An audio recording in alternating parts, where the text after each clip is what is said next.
Well, just when you thought it couldn't get any worse. Just when you thought it couldn't get any worse. Here we are. We have arrived at worse.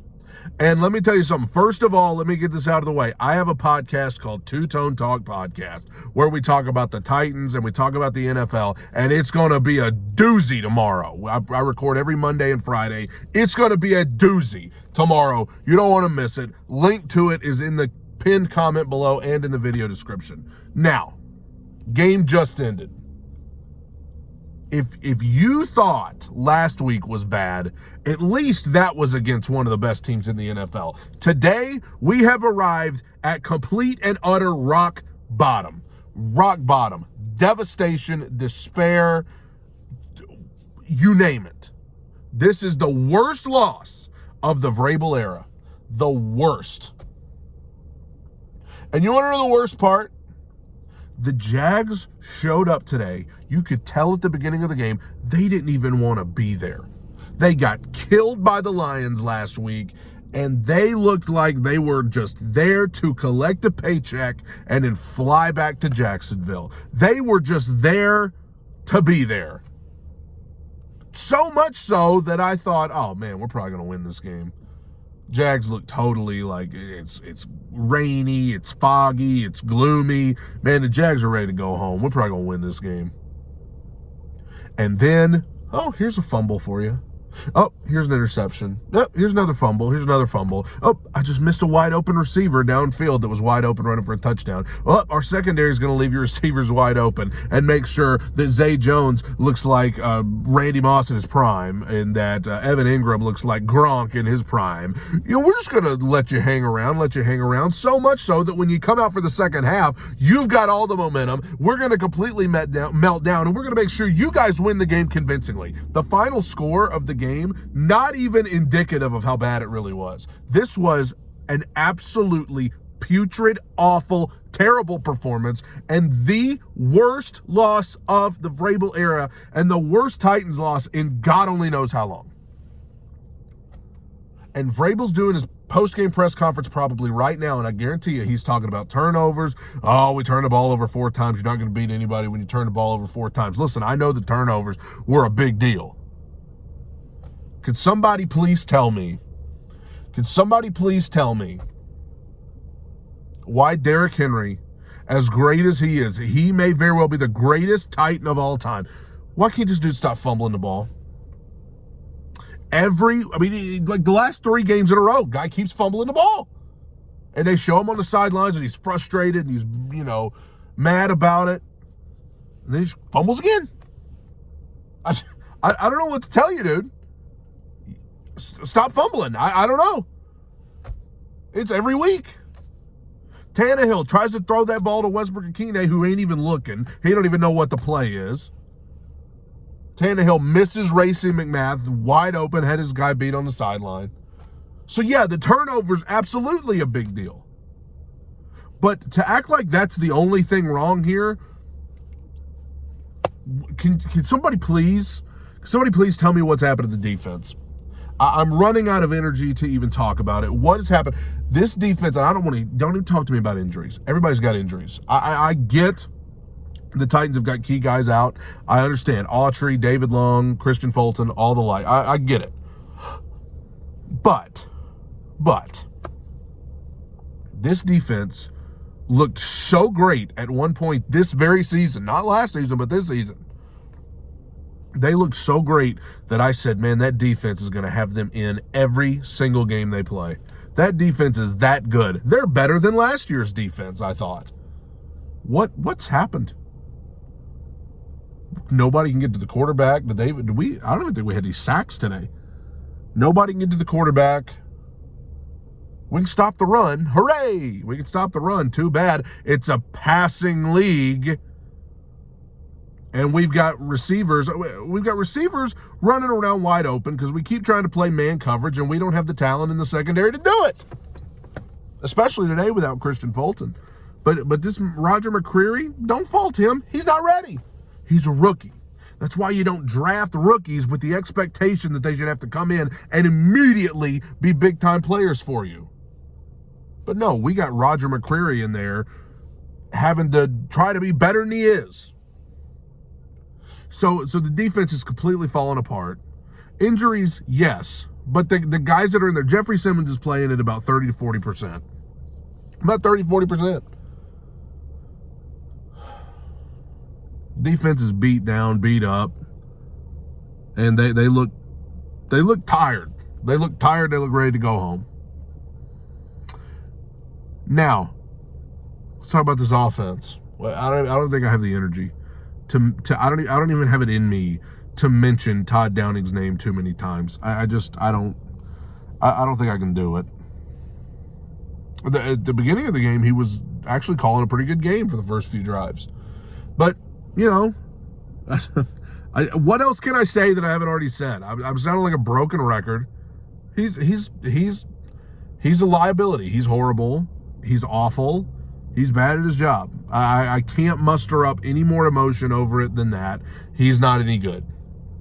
Dennis Daly, cut him. Cut him.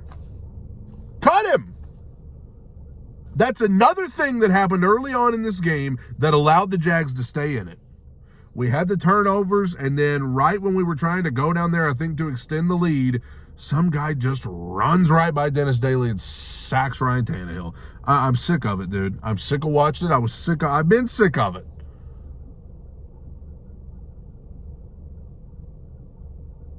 And I'm telling you, this AFC South is now becoming a little more interesting than it even needs to be. Because now the Titans are 2 games ahead of the Jags. 2. And we got to play them again. And I'm just telling you, it wouldn't shock me a bit if that Titans-Jaguars game on the last week of the season, it wouldn't shock me a bit if that game is for the AFC South. It wouldn't shock me at all. It wouldn't shock me at all. Because this looks like a team that has just flat out quit. They have quit. And I can't believe that, because I thought, if anything, something we would always see from the Titans would be heart, toughness. I don't know. I don't know what to tell you guys. I'm sitting there today watching that game, and I can't even believe what I'm watching. Okay, it happens against the Eagles. Okay. The Eagles are one of the best teams in the league. Okay. But to go out like, I mean, when they lost to the Bills, they got clobbered by the Bills in week 2. I don't know if you guys knew this or not. They held a players-only meeting in the locker room. They asked the coaches to leave. And then they went on like, they won 7 of 8 games after that. It was like, okay. All right, that players-only meeting, man, turned it around. Now look at what happened.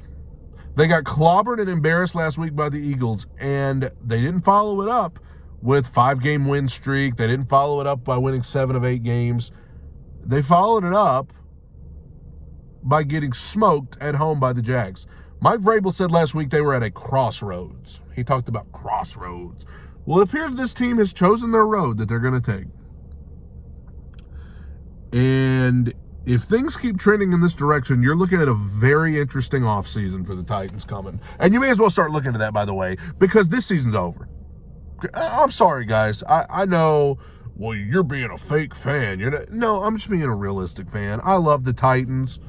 Man, I'll go down with the ship if I have to. But let me just tell you this. This season is over. Because let's say this team does indeed win the AFC South and go to the playoffs. Are you excited about that? Are you excited? Are you really going to get pumped up to watch this team play the Bills or the Dolphins or the Bengals in the first round of the play? Are you really excited about that? Because I'm not. After today, I've seen everything I need to see, bro. I've seen every little thing that I need to see. I mean, Trevor Lawrence just carved y'all up. Todd Downing still, I mean, my gosh.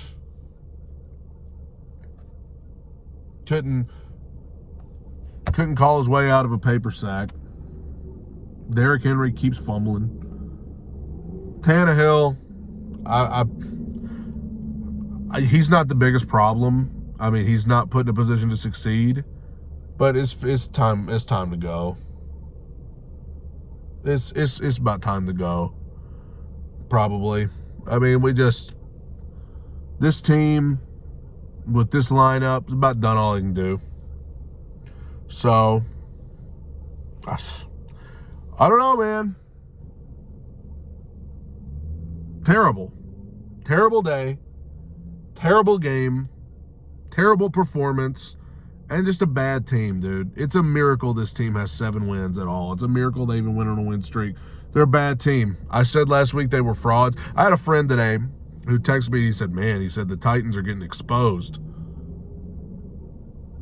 And I just texted back and I said, there's really not much to expose. Like, what, you know, like, man, turns out if you stop Derrick Henry, the Titans are no good. I'm pretty sure everybody knew that. Pretty sure Stevie Wonder could see it. So, I don't know if I'm willing to say the Titans got exposed just because we already knew who they were. Well, I called it last week because they're frauds. And that was probably not even accurate because to be a fraud, you have to have a certain portion of people who actually believe in you and think that you can be a contender, and then you show them that you're not. I don't think anybody's bought into this Titans team one time. Maybe me and you have, Titans fans, because we're fans. But the vast majority of people you're seeing right now, nobody buys into this team because they know this right here, this is what's going to happen every time. I don't know what to tell you, man. But I mean, this is week 14. It's too late to get anything fixed this year. It's too late. Too late. This season's a wash. I don't care if they go to the playoffs or not. This season's done. So, oh gosh, bye everybody.